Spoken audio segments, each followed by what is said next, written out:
a spicy taste. Anyway, they're enjoyable. It's a new thing, so a little bit positive. Would I recommend them? No. No, there's much better out there. There's a lot better out there. They're good, don't get me wrong. They're not great.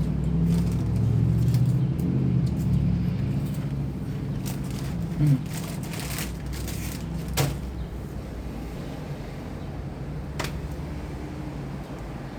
Mm. Pretty much it. Anyway, love you guys. Take it easy. Peace.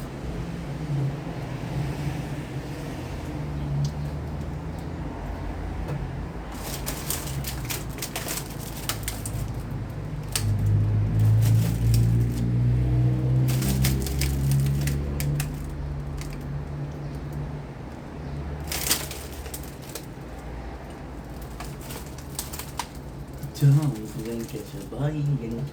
Also, the commercial because I'm doing well because I'm having a wonderful day on this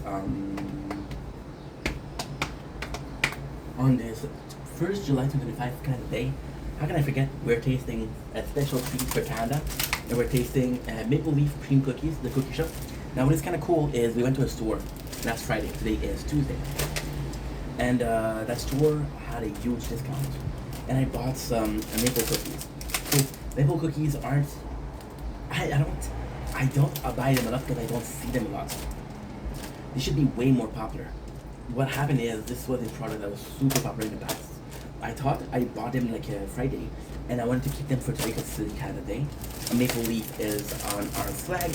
It's very akin to the tradition. It is a maple. My story with these are extremely funny. We're for the road. We're gonna be tasting one. I'm actually happy. I don't think I've had one of these in years. It's just not popular. See, apart from Canada, who really likes what? Who would like maple as much as we do? You know. The filling, first of all, the brand is Cookie Shop since 1950, so a nice little 75 years. You can see that there's a lot of filling. So this is your maple leaf, which is on the flag, but also the tree for maple, which is kind of cool. You have a lot of fillings. You can see that the amount of filling is kind of cool, and it's really nice. So the cookie, if I remember correctly, the cookie aren't that tasteful, a bit sweet.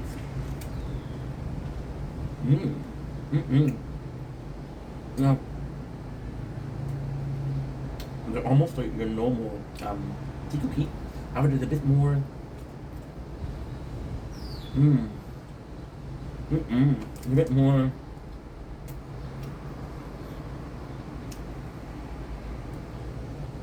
Draining is a word for that.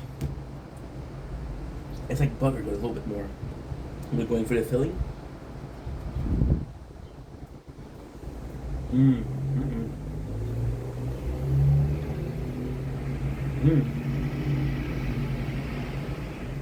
The filling is normal fondant with maple. The tradition of the maple is actually really nice. You can tell that they made the mix. It had a maple flavor when they were mixing it, instead of just adding it at the end.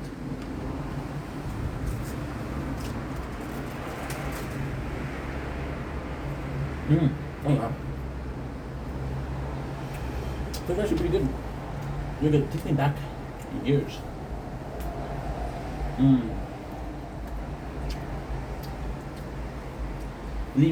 Really brings back memories. As a kid, we didn't eat Oreo, we ate these.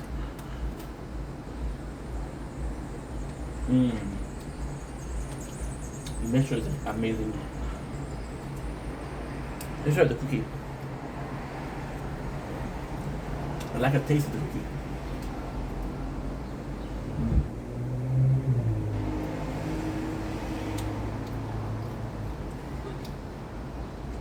Nice maple syrup taste.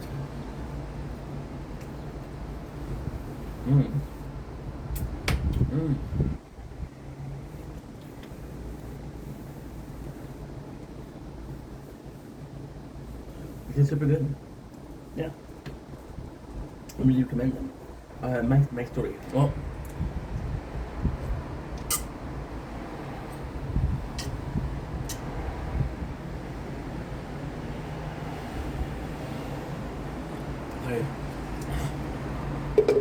You know what said? I think because we just made a video about our Canadian guilt. I'm French Canadian, so you know. And then to me, it was a bit like that, right? It was a representative of Canada. But at home, we didn't have a lot of maple product. We have maple syrup for pancakes and waffle. However, with my ADHD, I was only allowed it for it once a week. And it's really funny. It's really, really funny. These, okay, first of all, if you're born in the 90s, if you're born in the early 2000s, everybody had these at their home. They were popular, they were a product from home. This was your Canadian snacks, you know? Which was super funny. So, because we only had maple syrup once a week, when I had maple syrup, I really enjoyed it. However, once a year, we would go to a Sugar Shack. Sugar Shack is once again super Canadian. Sugar Shack is usually in a field of maple trees where you get the maple syrup. So you go there and it's old school. It's like very, very rustic, very wooden home, wooden cottage, very in the forest. And what you would do is you would have some food. The food there is very simple. So we're talking about omelets, sausage, oreilles, which is basically fried lard, which is fucking good. Maple syrup, that's what you can have. When you eat your dinner, you're able to get some sirop d'érable.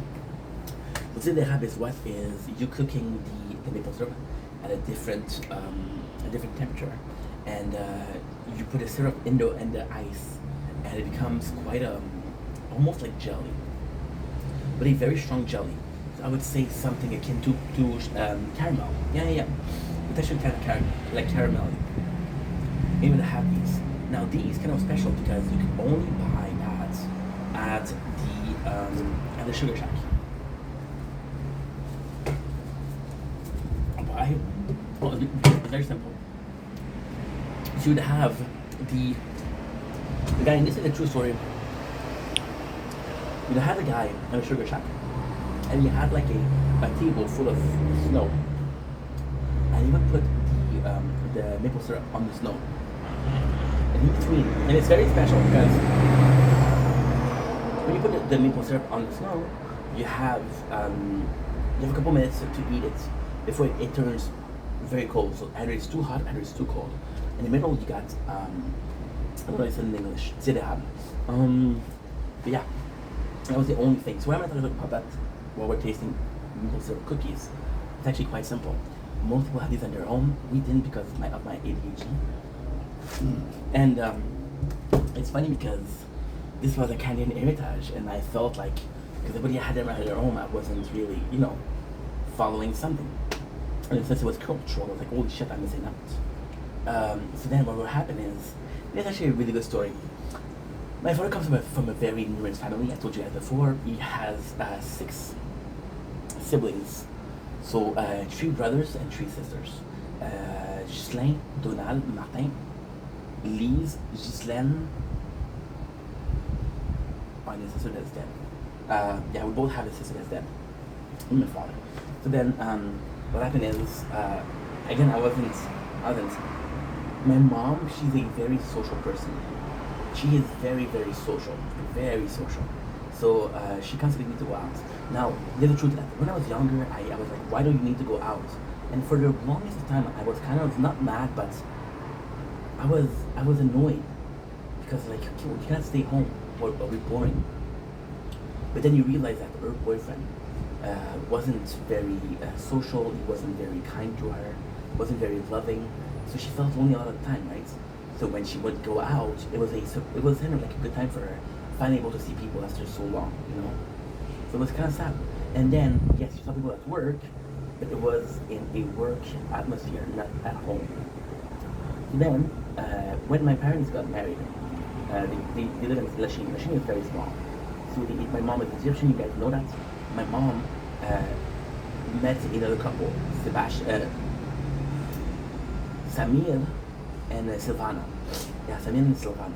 And it was kind of cool because my father, with all of his siblings, like I don't need any friends, I have many siblings. So then with my mom, when they were living together, I was from 1 to 6. It was only from my birth to 6 years old that they were together. So it's not a long time. In 32 years, less than 1/6 of my life. So, no, it's a bit more.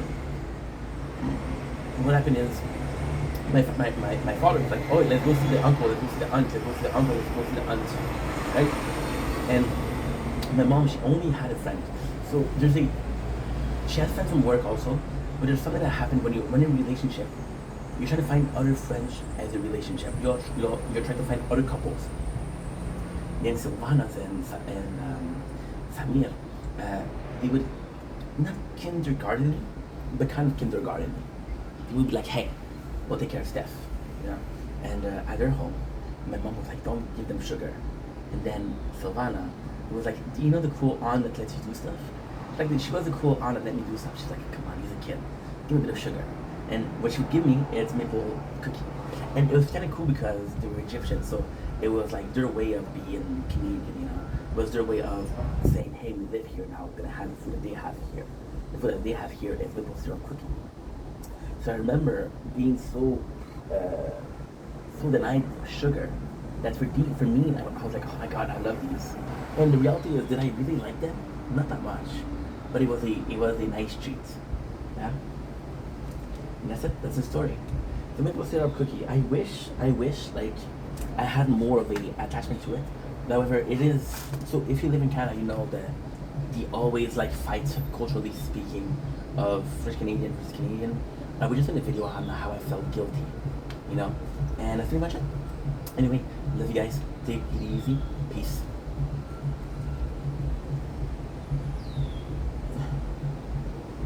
Don't blink if you're buying. Okay, welcome to our show. I'm going to walk that having a wonderful day on this 1st July 2025. Today we're making a special video. This is me. This is going to be a short, so I'm usually making too much of a long video. Now this is a short. I'm hoping that you will be happy. You guys know that I had a hard time finding a job. It was really hard, and the job that we found, guess that we're doing inventories, and I've been working there for a few weeks, which is great. But I've been seeing one of the co-workers steal a lot, and he steals a lot, and I don't know what to do. I don't want to snitch because what's gonna bring me? Besides, we're both adults. I don't need to be telling you how to act, nor do I need to imply somebody that has authority to say, oh well, this guy's not acting good, blah blah blah. You know, I want to solve this myself. So the problem is, because he steals, we're gonna all get in trouble. Because the boss is gonna realize somebody's stealing, then nobody's gonna say it's me. So we're all gonna get in trouble. You know, it's the classical Spartacus. So I don't know what to do. I don't know. And I told him, dude, don't steal. And sadly, the guy doesn't speak a lot of French or English, so I don't think I got the message across him. I don't think I got the message across. So it's a tough situation. I'm seeing something that could be trouble. Having a good job. The job is nice. There's not a lot of hours, sadly, but there's a lot of advantage. Like for example, it's a food company, so when something is breaking, this is what pisses me off. When something breaks, a box breaks, you got lost, and then if the product is it's not sellable, what they'll do is they'll put it in the cafeteria for the employees to eat. They're already giving you shit, you know. And then he still out, like for example, yesterday, he stole a pound. I don't know if it's a pound. I'm saying that. Stole a whole pack of bacon. And that's a lot. That's like $20, $25. You know. And if you do that every single day, it's a problem. It is a problem. I just don't know how to act. I don't know how to act. I don't want to get the higher ups involved. At the same time, if I don't act, and nobody gives a shit. Because again, there's a mentality of we're agency worker, this is temporary. And I told you guys this, when an agency worker, there's this mentality of, I'm not going to stay here for a while. This is a temporary job, I'll stay here for 2-3 months, then they'll make me go someplace else. Yeah, but if you self-sabotage, of course you're going to send me someplace else. So the story is, don't self-sabotage. But then if you don't self-sabotage, then kind of lose the job, right? I see where you're coming from. You lose a job no matter what, so might as well do something that benefits me. But at the same time, you cannot think like that. You shouldn't steal.